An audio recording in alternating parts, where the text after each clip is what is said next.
Kemudian aku merenungkan apakah yang diberikan Allah kepada hamba yang taat, selalu melayaninya dan menempuh jalan yang telah kuterangkan di atas selama hidupnya.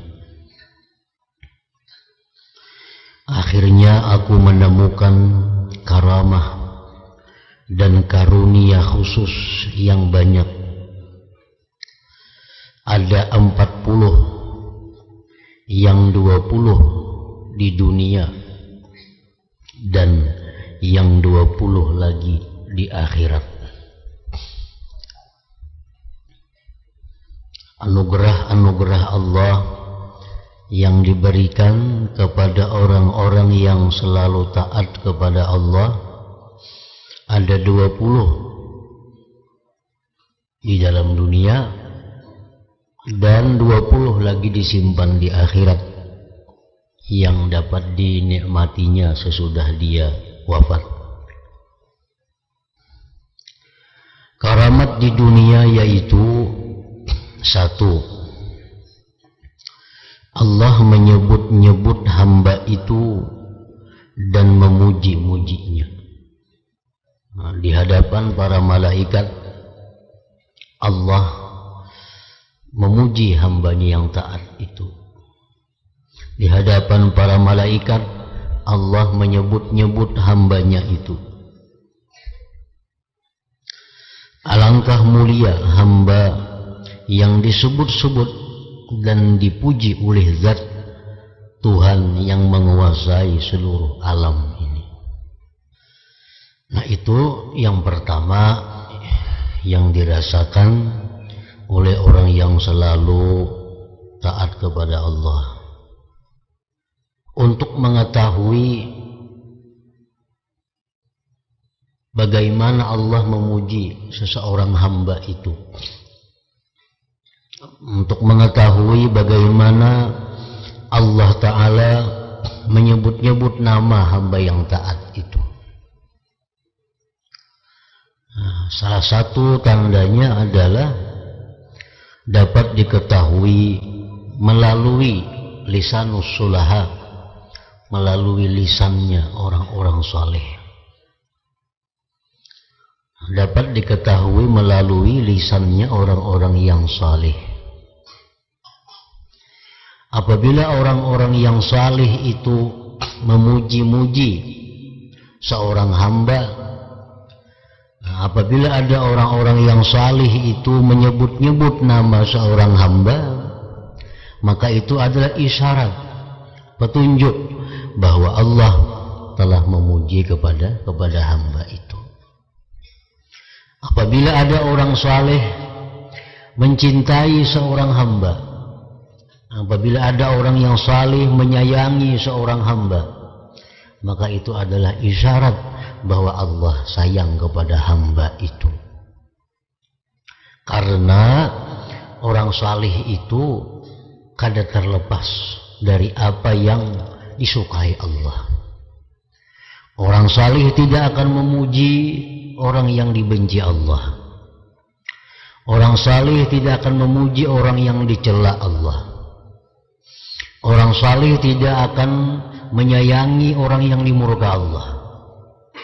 Setiap orang saleh itu sayang kepada seseorang, maka itu alamat Allah sayang kepada orang itu. Nah, yang kedua, hamba itu disanjung dan diagungkan oleh Allah. Disanjung dan diagungkan, dimuliakan oleh Allah. Nah, itu pun juga tandanya adalah orang-orang saleh. Apabila orang saleh itu ada memuji seseorang, orang saleh itu ada menyanjung seseorang, maka itu adalah pertanda sanjungan Allah. Itu adalah pertanda pujian Allah. Kalau orang saleh itu mengatakan bahwa si fulan itu baik, nah berarti Allah yang mengatakan demikian. Karena antara orang saleh dengan Allah itu kada ada perbedaan dalam menilai sesuatu. Kalau orang saleh mengatakan si anu itu nakal, nah Allah pun mengatakan demikian. Si anu itu kada baik orangnya. Nah, itu hati-hati apabila orang saleh yang mengucapkan itu. Karena orang saleh ini adalah merupakan mata-mata Allah di muka bumi ini bagi manusia. Orang yang selalu taat disanjung, diagungkan oleh Allah. Seandainya engkau disanjung dan diagungkan oleh manusia yang lemah seperti engkau, tentu engkau merasa diri mulia. Apalagi kalau disanjung oleh zat, oleh Tuhan yang menguasai orang-orang dahulu dan orang-orang kemudian. Nah, kita manusia biasa aja menyanjung sudah suka, manusia aja memuji sudah suka. Nah, coba kita bayangkan kalau kita dipuji, kita disanjung oleh Allah Subhanahu wa ta'ala. Yang ketiga, Allah mencintai hamba itu. Orang yang selalu taat, orang yang selalu bakti kepada Allah, Allah cinta kepadanya. Nah, ini pun diketahui dengan kecintaan orang-orang saleh. Kalau orang-orang saleh itu sayang lawan kita, itu pertanda Allah sayang kepada kita. Kalau orang-orang saleh itu kadang mau menghadap kita, orang saleh kadang mau membukai pintu lawan kita, itu pertanda bahwa Allah kada suka dengan kita.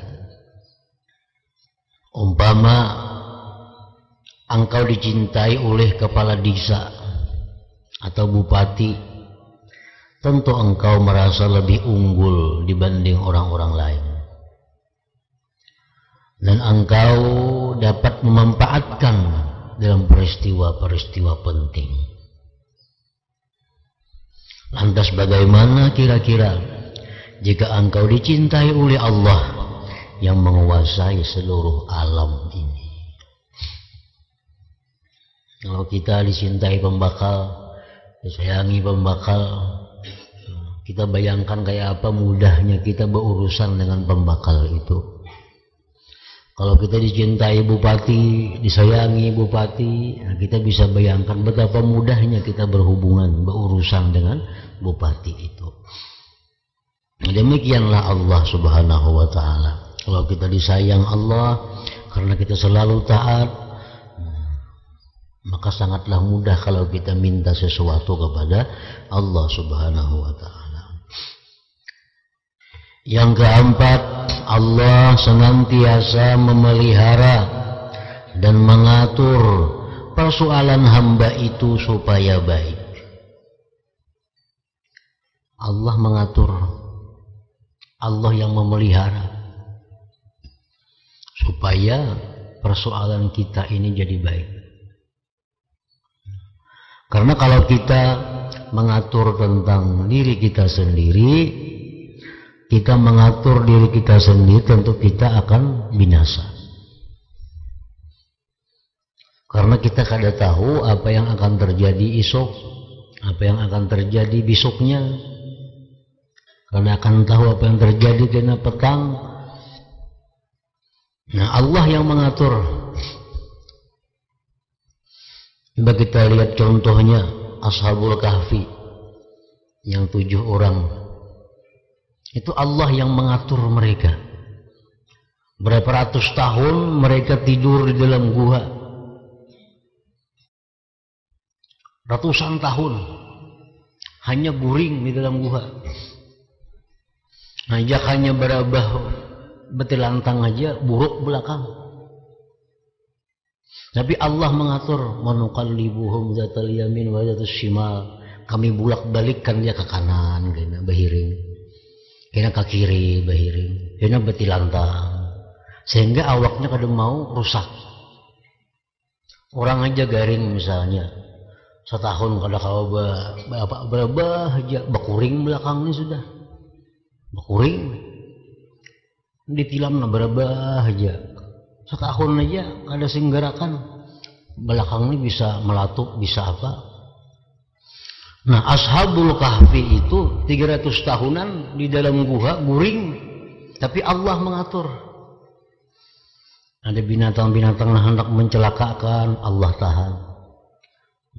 Allah beri kekuatan, tubuhnya dibulak-balik oleh Allah sehingga kada membusuk. Nah, itulah orang-orang yang taat kepada Allah, kehidupannya itu diatur oleh Allah. Allah senantiasa memelihara dan mengatur persoalan hamba itu supaya baik.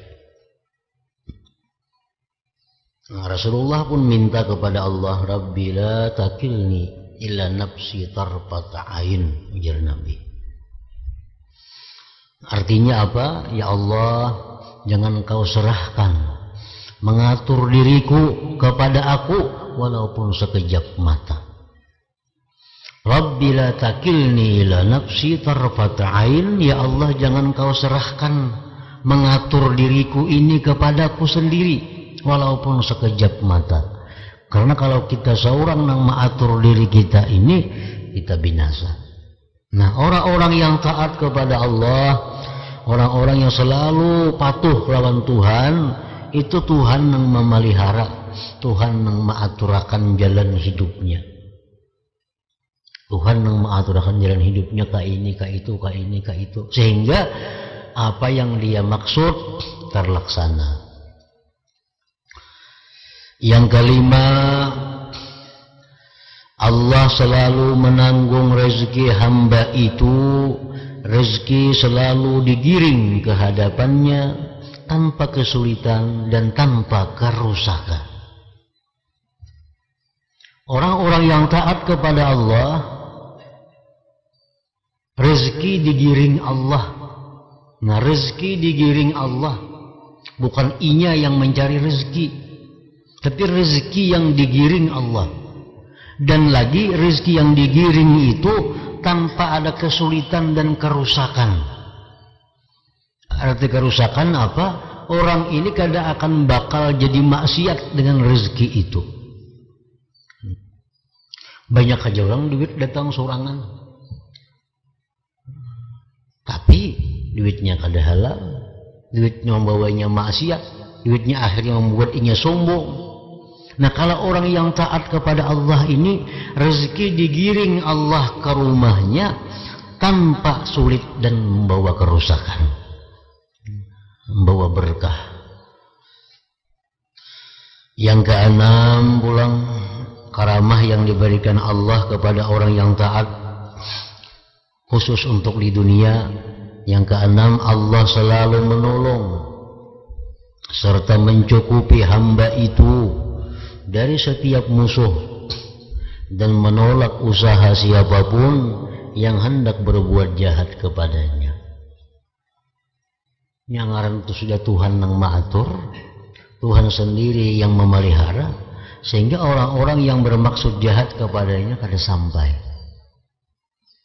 karena Tuhan sudah yang mengaturnya. Yang ketujuh, Allah selalu menenteramkan hati hamba itu.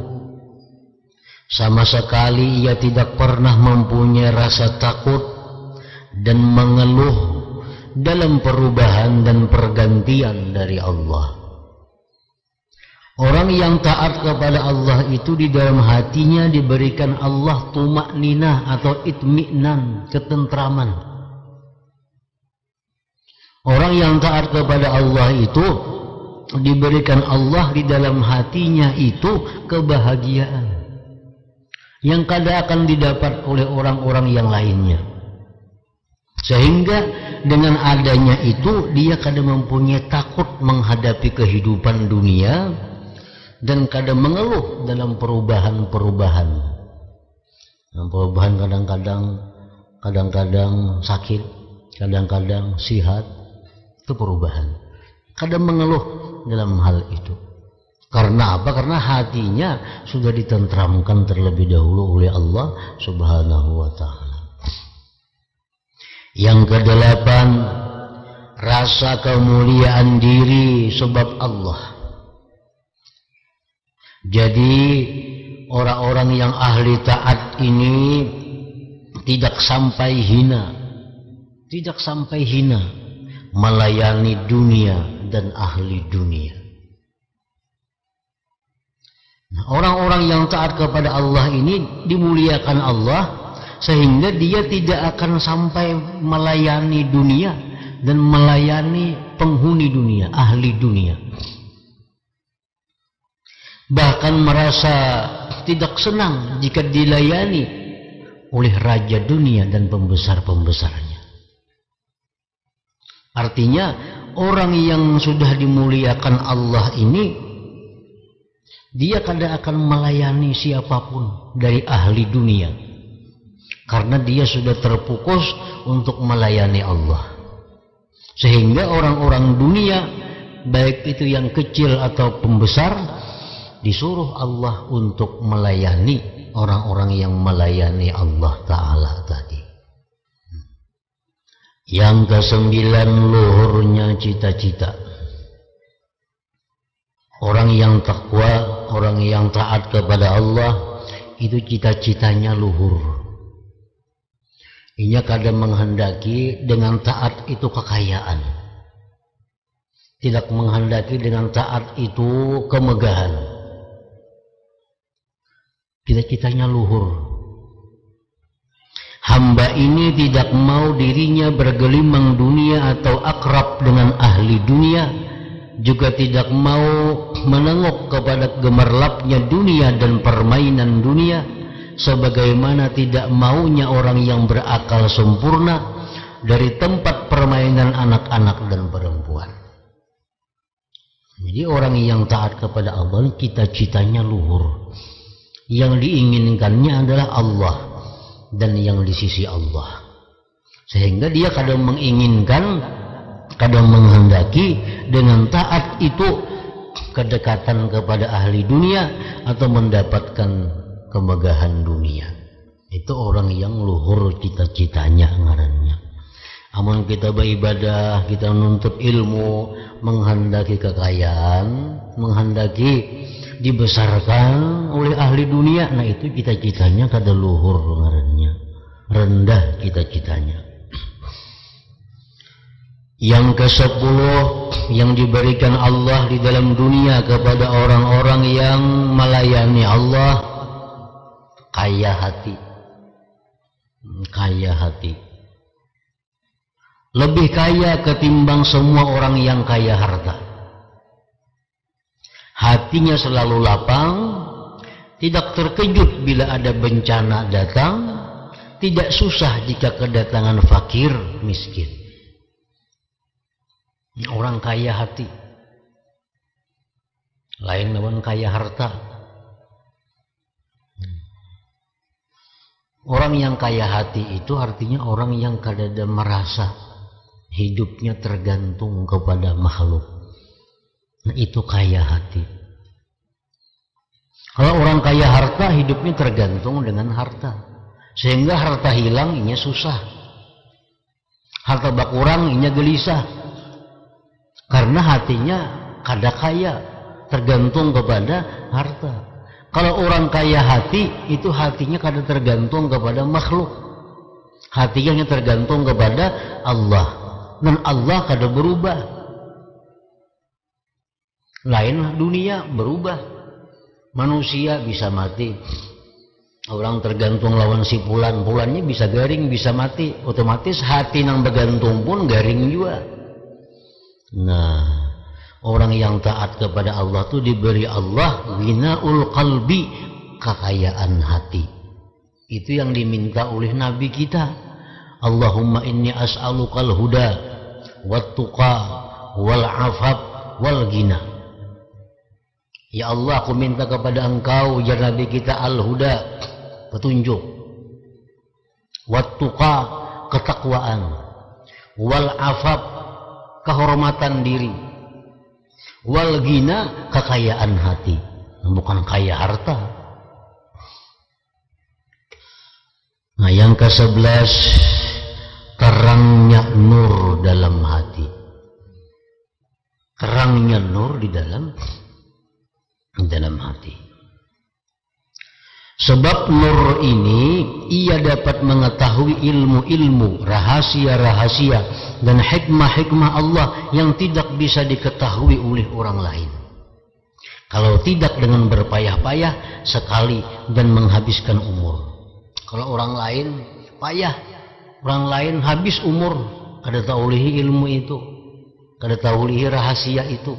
Tapi orang-orang yang ahli taat kepada Allah ini, di dalam hatinya diberikan Allah cahaya yang menerangi hatinya. Jadi taat lawan Tuhan itu sangat berpengaruh terhadap hati. Kita sembahyang tuh. Nah, sembahyang ini sangat berpengaruh lawan kebaikan hati. Puasa sangat berpengaruh dengan kebaikan hati. Amal-amal zahir ini sangat berpengaruh kepada hati. Contohnya, kita melihat mata, melihat yang indah, melihat yang baik, hati langsung tuh senang. Ya kalau tuh hati langsung senang. Nah, jadi pengaruh yang zahir ini sangat kepada hati. Kita mendengar ada berita-berita yang nyaman, langsung hati umpat nyaman. Padahal mendengarkan zahir. Nah, demikian pula taat lawan Tuhan. Nah, dalam sembahyang kita Allahu Akbar, mengucap Allahu Akbar, mengangkat tangan.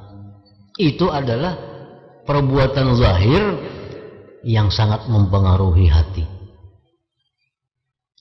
Sangat mempengaruhi hati. Kita sujud, nah itu sangat berpengaruh kepada hati. Ada orang minta ini lawan Nabi kita. Ya Nabi, a'inni bikasrati sujud. Tolong banyaki sujud. Nah, karena sujud itu mempengaruhi hati manusia. Orang yang ahli taat, hatinya terang dengan nur tadi.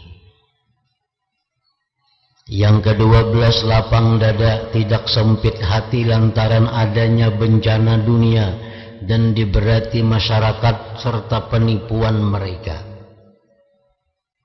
Selalu lapang hatinya. Dibunguli orang, ditipu orang, dipitnah orang, disambati orang, kada ambil pusing. Kenapa? Karena hatinya dilapangkan oleh Allah. Orang-orang yang taat kepada Allah, hatinya lapang. Hatinya lapang, apapun yang datang lawan inya nang kada nyaman, kada berubah. Kada berubah. Lain orang yang hati sempit, sedikit jadi celah orang, sakit hati. Sedikit aja disinggung orang, sakit hati. Nah, ini hatinya sempit. Coba kalau hatinya lapang. Nah, untuk melapangkan hati itu taat kepada Allah. Karena orang yang selalu taat, dilapangkan Allah hatinya. Dilapangkan Allah hatinya. Yang ke-13, disegani orang yang taat kepada Allah ini, disegani masyarakat. Besar pengaruhnya dalam masyarakat. Orang-orang baik dan orang-orang jahat sama-sama memuliakannya. Nah, orang-orang taat kepada Allah, orang-orang saleh sayang, orang-orang jahat pun memuliakan. Semua orang jahat, Fir'aun dan orang-orang angkuh takut kepadanya. Orang-orang yang taat kepada Allah. Yang ke-14, rasa suka timbul di hati masyarakat. Allah menjadikan dalam hati masyarakat rasa cinta kepada hamba itu. Orang itu beribadah karena Allah. Itu Allah akan melimparkan ke hati-hati manusia untuk mencintai orang itu. Asal kita beribadah itu karena Allah. Tapi kalau kita beribadah karena supaya disayangi orang, nah kita beribadah supaya dihormati orang, nah itu kan tentu dapat. Karena Allah. Allah akan melimparkan kecintaan kepada diri orang itu dalam hati manusia kalau orang-orang ini bujur-bujur ikhlas karena Allah dalam ibadahnya. Engkau dapat melihat hati masyarakat diwatakkan, ditabiatkan suka kepadanya. Semua orang mengagungkan dan memuliakannya. 15. Berkah yang menebar pada segala apa yang dialami.